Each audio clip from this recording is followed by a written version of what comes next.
Отец погибшей девочки Вики Кашуба из поселка Чульман записал обращение к Владимиру Бурматову. Напомним, что в октябре ребенка загрызли бродячие собаки. Меня зовут Кашуба Валерий Алексеевич. Я житель поселка Чульман Нерюнгринского района, в котором осенью 2024 года, 7 октября, наша дочь Кашуба Виктория Валерьевна была растерзана стаей бродячих собак. Владимир Бурматов – автор так называемого «собачьего закона», который запрещает усыпление бродячих животных, предписывая их содержание в приютах за счет местных бюджетов. После трагедии депутат посетил Якутию, но ограничился визитом в Якутск, где побывал в парламенте и пункте передержки животных.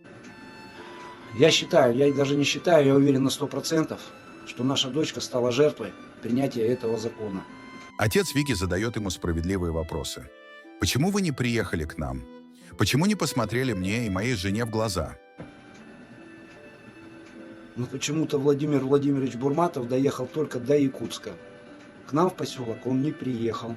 В глаза нам не смотрел, с нами не разговаривал. Ответа от Бурматова не будет. Не с руки боярам говорить с холопами. Зато ответим мы. Уважаемый Валерий, закон Бурматова написан не для людей, не для вас, не для вашей жены или дочери. Он написан для элиты. Человеческая жизнь для таких, как Бурматов, для всей российской верхушки ничего не стоит. Посмотрите, как живут их домашние питомцы. Их возят на личных самолетах, кормят дорогими кормами, тратят миллионы на стрижки и одежду. Месяц жизни собаки российского олигарха стоит больше, чем семья обычного человека зарабатывает за годы. А сколько стоит жизнь рядового гражданина Республики Саха? Ваша жизнь, например, когда вас с легкостью могут отправить умирать за таких, как Бурматов, в Украину. Сколько стоит жизнь якутских стариков и инвалидов? 0. Они живут и умирают в бедности и голоде. Сколько стоит жизнь якутского пенсионера? Жалкие 20 тысяч рублей в месяц. Продолжать можно бесконечно. Любой закон, который принимается нынешней властью, направлен против простых людей. Пенсионная реформа, обнуление сроков Путина, СВО, транспортные и налоговые законы, ЖКХ – все направлено на выкачивание ресурсов из простого народа, на снижение качества жизни и на уменьшение количества людей. Меньше народу, больше кислороду.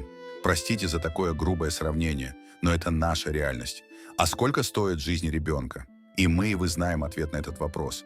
Для нас, обычных людей, дети – это самое дорогое, что у нас есть.